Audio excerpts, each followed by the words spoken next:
খুব সুন্দর একটা হিতোপদেশ। যদিও এটা হিন্দিতে লেখা আছে, তার বাংলা অনুবাদটা করলে পরে বুঝতে পারবেন। एक आदमी बकरा काट रहा था तो भी बकरा হাসনে লাগা।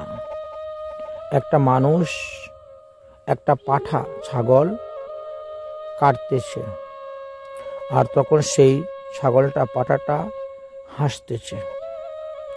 आदमी ने बोला, मैं तुझे काट रहा हूं और तो হাস रहा है।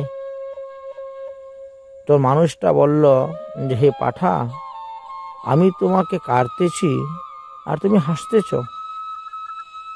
बकरा ने बोला, मैं सोच कर हंस रहा हूं कि मैं तो जिंदगी भर घास खाता रहा, फिर भी मुझे इतनी दर्दनाक मौत मिल रही है। तूने तो जिंदगी भर दूसरे का मार कर खाया है, तेरी मौत कितनी दर्दनाक होगा। তখন সেই পাঠাটা কি বলল? পাঠা বলছে, আমি এটাই চিন্তা করে হাসতেছি যে আমি সারা জীবন ঘাস খেয়েও আমাকে এত দুঃখ এত কষ্ট পেয়ে মরতে হচ্ছে, আর তুমি সারা জীবন অন্য প্রাণীকে মেরে মেরে খেয়েছ। তোমার মৃত্যুর সময় তুমি না জানি কতটা দুঃখ পাবে। এই কথা চিন্তা করেই আমার হাসি লাগছে। এই উপদেশ থেকে আমরা কি জানতে পারলাম? যে তুমি যদি অন্যকে দুঃখ দাও, ভগবান তোমাকে দুঃখ দিবে, কারণ কর্মফল তোমাকে ভোগ করতে হবে।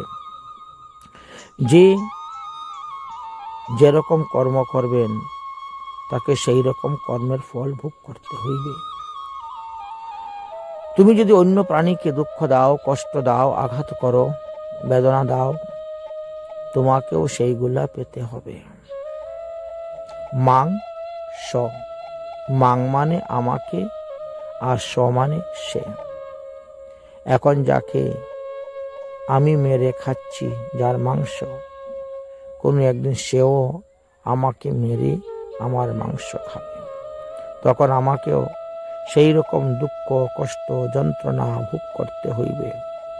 অতএব পরকাল চিন্তা করে এই পাপকর্ম হইতে বিরত হন। রাধে রাধে।